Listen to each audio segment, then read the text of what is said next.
Hey, what's up, folks? It is Almighty Jesus here, actually. I actually just want to give you a quick video on how to actually construct a working farm in Clash of Kings and stuff. Now, I know if you've seen my last video, you know how beneficial farms can be, and how they can help you get the results that you want and stuff. And in this video, I kind of want to just break down how to construct one, and how to actually get the results that you want by using one, okay? And I do actually have a step-by-step written guide on my blog. So if you want to actually watch this video on my blog, there is a link in the description below that you can click on. Like it should say Nard Power Network and stuff like that. And like you can just click on that and you'll be transferred to my blog and you actually can see the steps written down.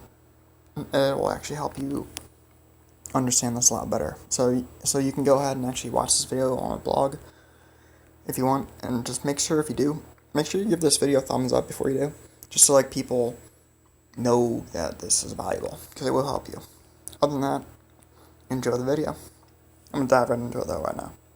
So I'll give you a second to like this video and click on the link to go to my blog, and you can start over rewatching this video from wherever you are on my blog. Let's start now. Okay. The first thing you want to do when you are constructing your farm, actually it's this. You want to go to settings. This is how you create one, okay? And you want to start a new game. Okay? Start a new game. I'm not going to do it right now in this video. I'm just going to kind of show you. But before you actually start a new game, make sure your account's bounded. Right now, as you can see, my account bounded to Google. Okay? So just make sure your main account is bounded before you actually start a new game. Like, bind it to either Facebook or Google, because if you don't, you will actually lose all your progress in your game. So before you actually try and create a farm, make sure your main account, the account you're playing on right now, is bounded to at least Facebook or Google. Both, it really doesn't matter. Okay? And once you create the new account, you want to go through all the mini quests. It may take you like 10-15 minutes, okay, to actually get through the mini quest. They're kind of easy. They're really just point and click, and you just do little silly things. Once you get through the mini quest, you're gonna want to join the. You're basically gonna join the farm alliance of your main castles. Basically, if you're wondering what I mean, is like what's a farm alliance? Basically, as you can see, I'm a 9AK on my farm. This is my farm right now, and 7AK and 8AK are both kind of they're alliances that they're alliances for our farms, basically. They're alliances that we created just so we could have our farm accounts join and gather resources for us. Does that make sense? So once you join your farm alliance, you're going to want to teleport next to them. And if you don't have a farm alliance, then you can easily just join your main alliance and actually teleport directly to them. And you can teleport near I think the leader or near the alliance fort. I'm not really sure. It's been a while since I've actually created a new account, but I'm pretty sure it's just teleport near the alliance leader or alliance fort. But anyways, teleport to them, okay? And then you're gonna wanna start gathering resources and upgrade your castle to level 10. Because once you get to level 10, that's when you can actually start gathering in this sawmill. Because like, I think there was this one time it was right when I created my very first farm. I think it was my very first farm account was actually this guy, and I was level 3, and I was like, why can't I gather this because I joined 8AK. I was like, why can't I not gather this sawmill? What's going on? Because I kept trying. I was like, this is stupid. Because I think there was wood in there, and I couldn't gather. And I found out that you actually have to be level 10 to actually gather in the alliance sawmill. To actually upgrade your castle to level 10, it may take you 2 or 3 days, but that's fine. Once you get to level 10, it comes kind of smooth sailing, okay? So upgrade your castle to level 10. That way you can actually start gathering in the sawmill. Okay? And the next thing you want to do, once you've created your new account, you finish all the mini quests, and you've teleported to your farm alliance,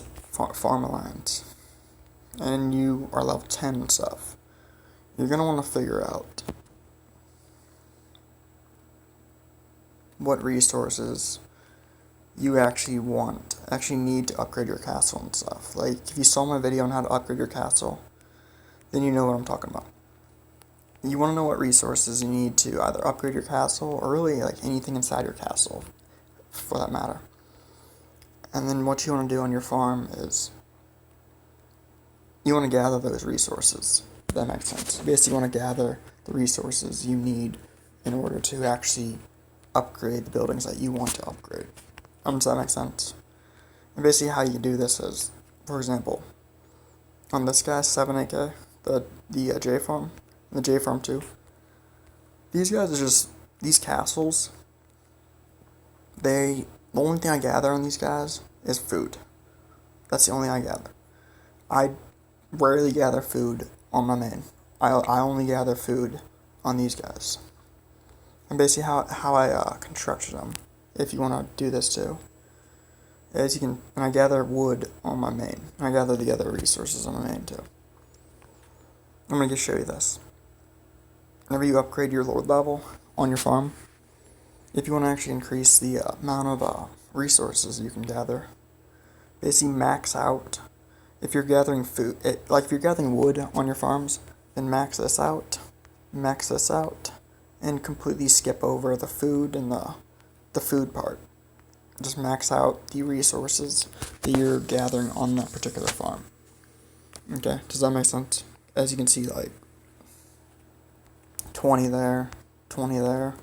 I have 7, 9 on the food income. That's just so, like, whenever I want to train my troops, sometimes I need extra food, so like I always click on the food little plantation in my castle. That usually gives me enough to actually train the troops and stuff. I don't gather food on my main because of how high the troop upkeep is. It's ridiculous. I think it's like 500k. But anyways, back to what I was saying. That's if you want to gather resources efficiently. Kind of base the skill points, put the skill points that you get from upgrading your lord level on your castle, and literally put them in the talents that are based around the resources you were actually trying to gather on your farm account. Does that make sense? You're basically using a farm to gather a certain resource for you. And if you use these talents and other stuff, if you use these, it'll really increase your production per hour.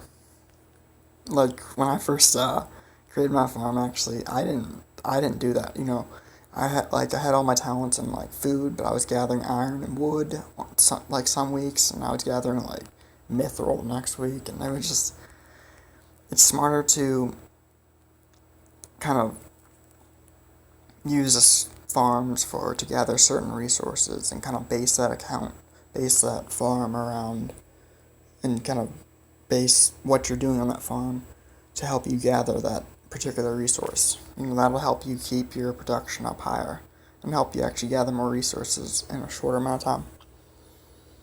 And then once you figure out what resources you want on your main, gather those resources. That's obvious. And I personally would recommend on your farm, if you're going to do any research on it,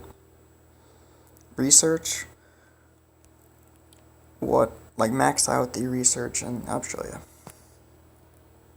Like if you're gathering food on your farm, max this out.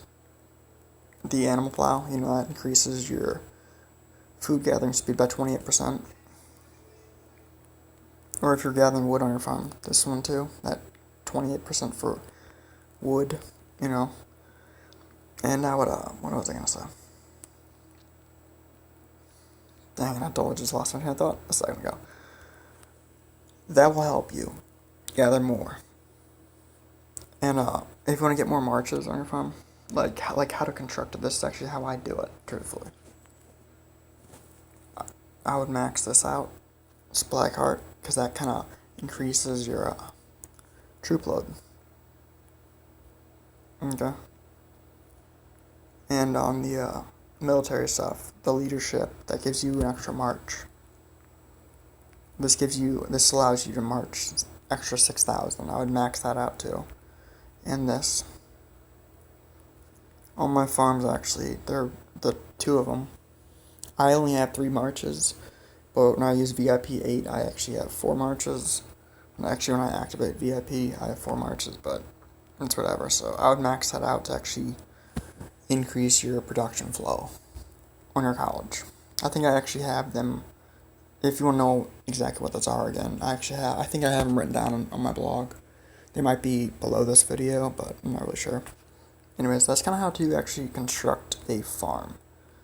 You create a new account, you figure out what resources you want on your main, and you gather those resources, and whenever you upgrade your lord level, you use your skill points to increase that certain resource that you're gathering's skill, so it can increase the production over a period of time.